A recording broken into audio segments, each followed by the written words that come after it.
Hola, como bien se puede notar, el día de hoy quiero compartir algo diferente a través de este canal. Y para ir directo al grano, quiero compartir un mensaje de la Biblia, una reflexión que he rescatado de la Biblia. Quiero basarme en el Evangelio San Juan, capítulo 11, desde el versículo 38 al versículo 44. Para poner en contexto, Jesús está parado frente a la tumba de un amigo suyo que acababa de fallecer hace unos pocos días y tiene la intención de resucitarlo, así tal cual. Este hombre se llamaba Lázaro y había estado enfermo y pasados los días muere. Y Jesús aparece recién en ese entonces. Y antes de ir a la parte en la que voy a desmenuzar versículo por versículo, quiero recalcar algo, que Jesús vino obviamente en condición de Dios y Salvador, pero debemos comprender que dentro del proceso de salvación del hombre, la iglesia cumple un rol específico y Jesús asimismo también cumple un rol específico, porque el resto del trabajo obviamente nos pertenece a nosotros, a los que formamos parte de la iglesia. Más allá de poder hacerlo él o no, ha otorgado parte de esa responsabilidad a la congregación. ¿Cómo es esto? Y ahí entramos a lo que es versículo por versículo. El versículo 38, quiero que leamos lo que es el versículo 38, te aparece en pantalla. Jesús, profundamente conmovido otra vez, vino al sepulcro. Era una cueva y tenía una piedra puesta encima. Como pueden notar, voy a dar lectura porque es algo que acabo de escribir y acabo de meditar en ello, así que permítanme.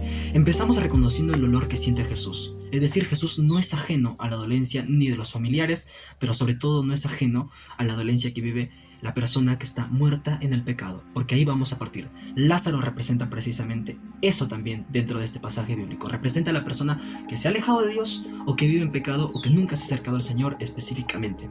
En este caso, Lázaro representa al que se ha apartado porque se supone que era amigo de Cristo. Su condición de hijo nunca se perdió, pero estaba muerto en pecado. Pero eso es otro tema ya.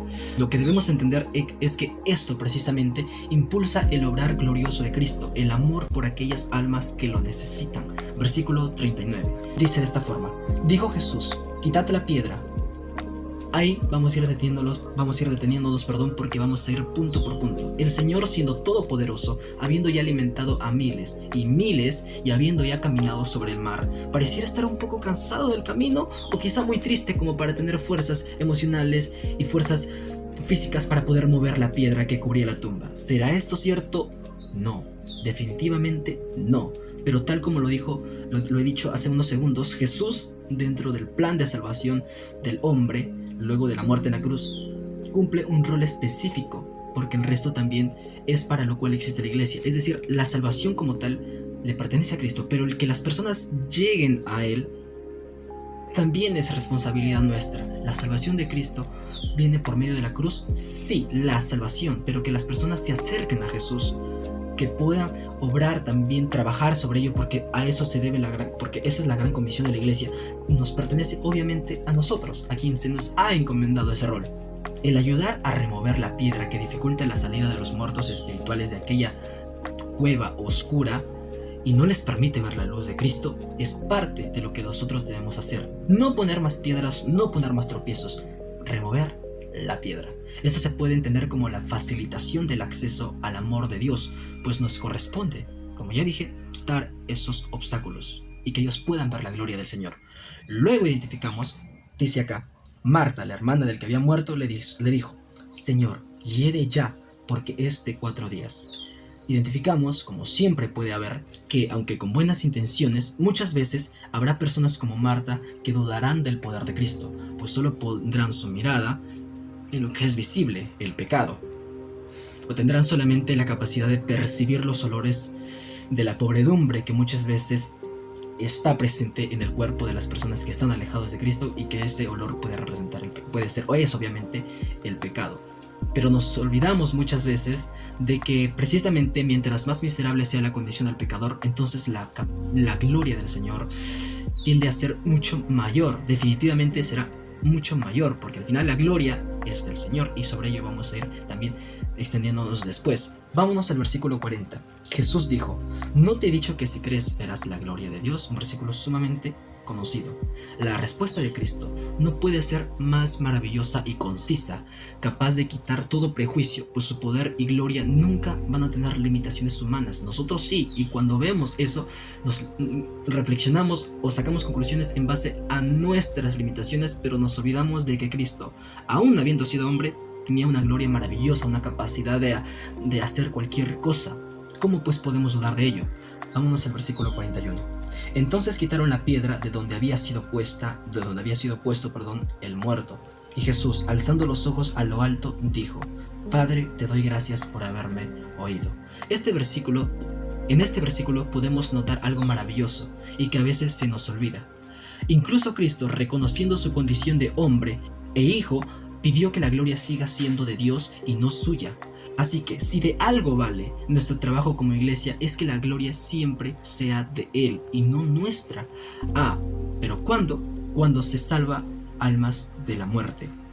Es ahí donde Dios se glorifica y donde su nombre queda en alto ante los ojos del mundo, y con la gracia del Señor estando de nuestro lado, a nuestro favor, que es lo más maravilloso, porque su respaldo es lo que nos va a dar el éxito, la satisfacción de haber conseguido en su nombre que las personas se acerquen a Cristo. No radica la gloria del Señor en qué tan alto sea nuestro título o nuestro grado académico de estudios en lo que sea en lo eclesiástico o sea en lo secular, ni qué tan grande o bonito nos haya quedado el templo, que ojo, no estoy diciendo que no sea importante, lo es, claro que lo es. Y tuve muchas dudas de decir esto último o no en el mensaje, pero realmente, ¿dónde está el eje central de nuestra misión?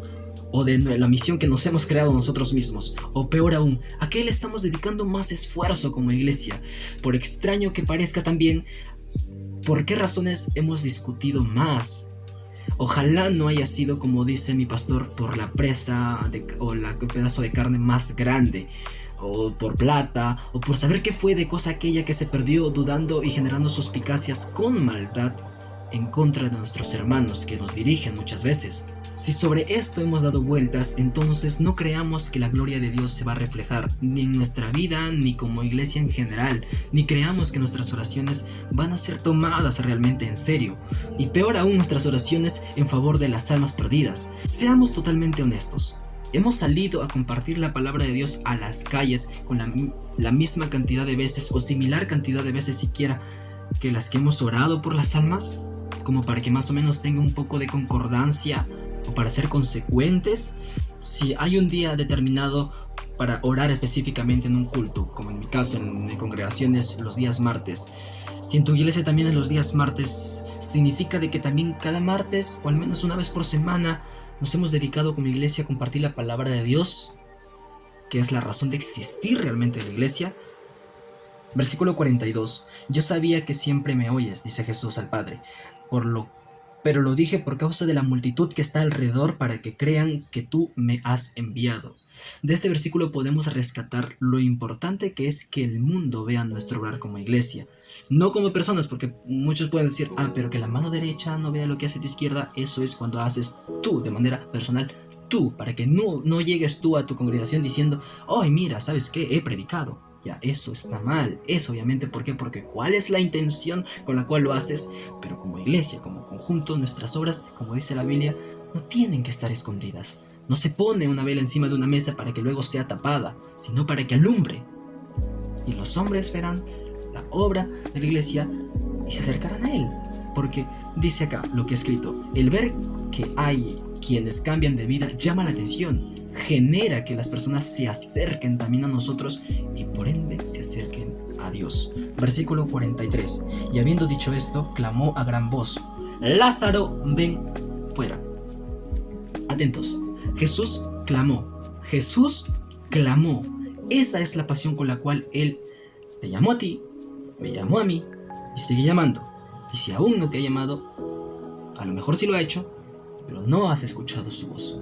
Pero esa es la pasión con la cual Él clama que las personas se acerquen a su gloria. Y debido a ese amor que Jesús tiene por los perdidos, nos toca cumplir a nosotros también nuestro rol. Versículo 44. Y el que había muerto salió, atadas las manos y los pies con vendas y el rostro envuelto en un sudario. Jesús le dijo: desatadle y dejadle ir. Es interesante que aunque Jesús ya resucitó al muerto, es decir, ya lo trajo a sus caminos y él ya vio la luz suya, aún tiene atadas las manos y los pies. Esto significa que hay cosas del mundo en las cuales tendrá dificultad para servir. Esto es similar a lo que Pablo identifica como el viejo hombre. Y lejos de decirnos el Señor que lo juzguemos como quien juzga a un anciano de la fe, que no debería realmente ser juzgado, nos exhorta a desatarlo y dejarlo ir. Esto incluye las murmuraciones disfrazadas de preocupación, en las que más allá de hablar con edificación podemos hablar con crítica y aires de superioridad, al sentirnos más preparados o con más capacidad de poder decidir lo que la persona tiene o no tiene que hacer cuando acaba de llegar a los caminos de Dios. Meses atrás, y quiero ir terminando con esta reflexión, un familiar mío, quien es una joven que en ese entonces estaba embarazada, pero necesitada de trabajo, llegó al lugar donde yo estaba trabajando. Las señoras del trabajo, lejos de disimular, formaron un ruedo para murmurar en voz alta y con poca discreción acerca del notorio vientre que le estaba creciendo a mi prima. Que valgan verdades, no tiene ningún tipo de relevancia el que yo mencione que sea mi familia o no, pero bueno, es lo que toca. Así fue, sencillamente no era correcto que se actúe de esa forma. Y cuando les hice saber que sus murmullos tenían altavoz, se defendieron diciendo que se preocupaban porque la joven quizá no podía desarrollar bien sus labores o podría hacerle daño el trabajar embarazada. Fue un momento sumamente incómodo para ella, como si ella no fuese consciente de la condición en la cual estaba.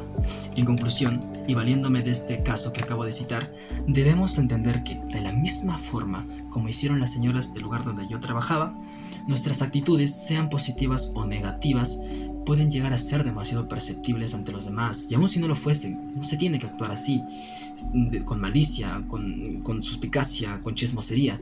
Entendamos entonces que nuestras actitudes pueden ser de bendición o de tropiezo, lo cual puede significar maldición para la vida de las personas que intentan acercarse a Dios y buscan nuestro respaldo. Buscan el respaldo de quienes ellos creen que en ese momento son sus hermanos. Que Dios te bendiga. Hasta un nuevo video.